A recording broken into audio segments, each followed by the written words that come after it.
बहुत ही अच्छे तरीके से काम को लगे हैं। मैं देख रहा हूँ ऑक्सीजन की सप्लाई के बारे में या वैक्सीन के सप्लाई के बारे में, जब ये इस प्रकार की गंभीर स्थिति इटली में थी, यूरोप में भी थी फर्स्ट वेव में, यूएस में थी फर्स्ट वेव में, चाइना में थी फर्स्ट वेव में, हम फर्स्ट वेव से के साथ अच्छी जंग किया है। अब सेकंड वेव में थोड़ी सी गड़बड़ हुई है, जिसे प्रधानमंत्री ने कहा, लेकिन अब परिस्थिति नियंत्रण में आने की कोशिश चल रही।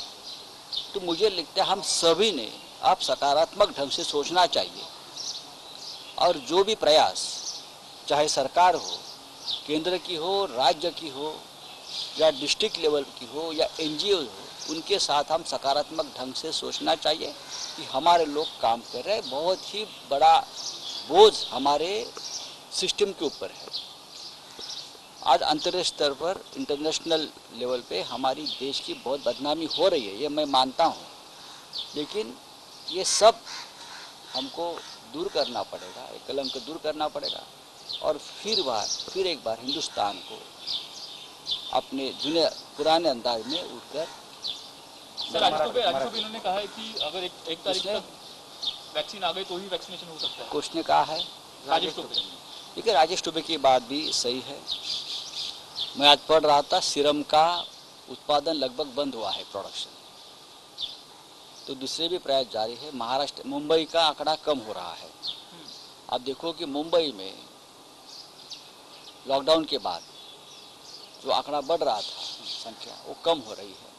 तो कहीं ना कहीं सब लोग प्रयास कर रहे हैं। महाराष्ट्र के मुख्यमंत्री, मैं आपको बताना चाहता हूँ, राज्य के मुख्यमंत्री उद्धव ठाकरे जी ने 24 घंटा काम चल रहा है। हर गांव में, हर घर में क्या हो रहा है उस बारे में वो जानकारी ले रहे हैं। तो ये सब बातें ध्यान में रखकर महाराष्ट्र में जल्दी ही कोरोना नियंत्रण में आने के प्रयास जारी है। हमारे आरोग्य मंत्री राजेश टोपे जी हो, हमारे मुख्यमंत्री जी हो, उद्धव ठाकरे जी या डिप्टी सीएम हो, हर व्यक्ति, चाहे शासन में हो चाहे प्रशासन में हो, बहुत ही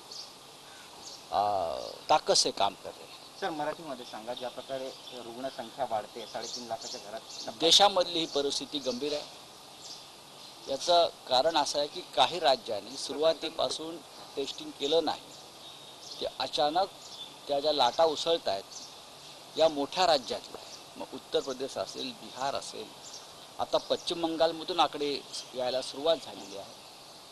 पण मुंबईसारख्या मोठ्या शहरात आपण पाहिलं असेल की हे आकडे आता जवळजवळ निम्म्यावरती यायला लागलेले आहे। याचं कारण महाराष्ट्रामध्ये आता पूर्णपणे सरकार, प्रशासन, स्वतः मुख्यमंत्री, जिल्ह्याचे प्रशासक या सगळ्यांनी आपल्या हातामध्ये सूत्र हाती घेऊन अगदी गाव पातळीवरती कोरोना संदर्भातली जी एक यंत्रणा आहे ती राबते की नाही याचे मुख्यमंत्री स्वतः ते पाहत आहेत। मला वाटतं की दिल्लीसुद्धा आता त्या दिशेनं महाराष्ट्राचं मॉडेल, आतापर्यंत इतर मॉडेल्स आपण आपल्यासमोर ठेवली जात होती, पण आता मुंबई मॉडेल, महाराष्ट्र मॉडेल ज्या पद्धतीनं काम करते, महाराष्ट्राचे मुख्यमंत्री ज्या पद्धतीनं काम करत आहेत, त्या पद्धतीनं देशाला काम करावं लागेल। सर, मुंबईत लॉकडाऊनचे संकेत आहेत का? राज्यामध्ये लॉकडाऊनचे संकेत आहेत? आज कॅबिनेट बैठक आहे। एक पहा की मुंबईसारख्या ठिकाणी या लॉकडाऊनचा परिणाम दिसायला लागला।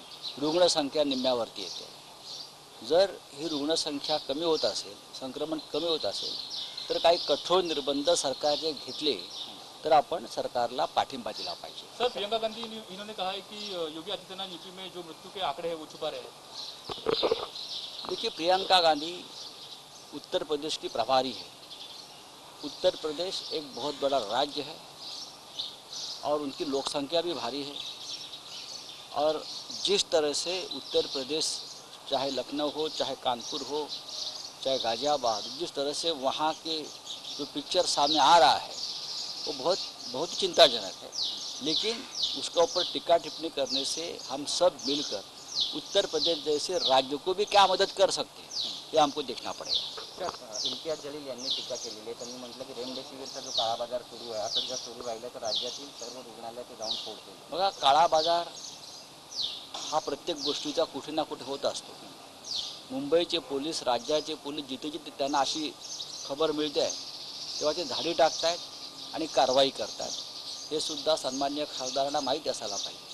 हे काय सरकारी कृपेने चालत नाही. आता काळा बाजार कोण करत आहे? आपण काल अहमदनगरला पाहिला असेल, सत्ताधारी पक्षाच्या एका खासदारांनी आणल्या, पण ते त्यांचं वेगळी भूमिका आहे. किंवा मुंबईमध्ये असे काही प्रकार झाले. रेमडेसिवीर सारखी इंजेक्शन्स किंवा औषधं ही सरकारच्या माध्यमातूनच लोकांपर्यंत पोचायला पाहिजे. हे आपण एकदा ठरवलं पाहिजे. एक शेवटचा प्रश्न आहे सर.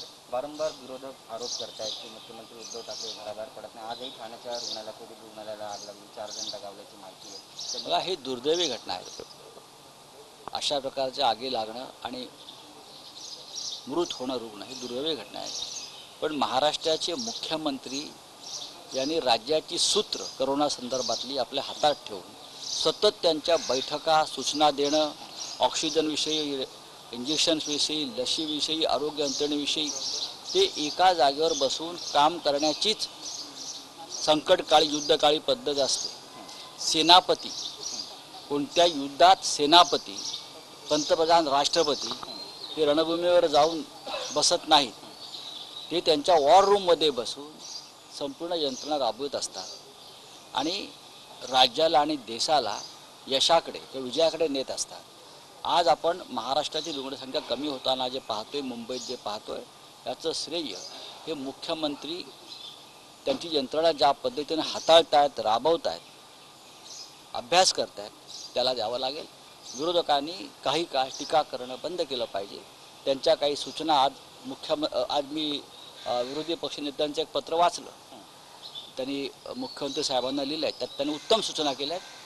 त्या सूचना नक्की मुख्यमंत्री पाहतील. एक शेवटचा प्रश्न आहे सर, की ज्या प्रकारे कोरोना रुग्णसंख्या वाढते, भारत देश किती वर्ष मागे जाईल असं वाटतं?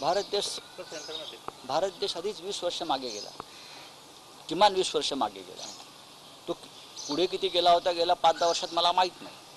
पण या सगळ्या याच्यामध्ये देशाची अर्थव्यवस्था, देशाच्या इतर व्यवस्था, सामाजिक, राजकीय, या सगळ्या व्यवस्था कोसळून गेलेल्या आहेत. फक्त माणसाला जगता कसं येईल, जिवंत कसा राहता येईल, या अस्तित्वाचा संघर्ष सुरू आहे. आपण खूप मागे गेलो आणि आपल्याला उभं राहण्यासाठी फार मोठा संघर्ष करावा लागेल. Thank you sir.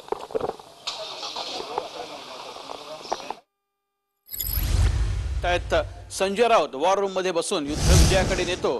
देशातली कोरोनाची परिस्थिती सध्या गंभीर आहे. पहिल्या लाटेमध्ये आपण चांगलं सगळ्यांनी काम केलं, मात्र आता दुसऱ्या लाटेत काही गडबड झाल्याचं त्यांनी म्हटलेलं आहे. मात्र आता स्थिती पूर्वपदावरती येत असल्याचं संजय राऊत म्हणाले. महाराष्ट्रानं कोरोनामुक्तीचं मॉडेलच सगळ्यांच्या समोर ठेवलं, देशासमोर ठेवलं. मुंबईत लॉकडाऊनचा परिणाम दिसत आहे असं त्यांनी म्हटलं. मुंबईतले आकडे हे आता कंट्रोलमध्ये आहेत. काळा बाजारावरती पोलिसांची कारवाई सुरू आहे. ठाण्यातील आगीची घटना दुर्दैवी होती.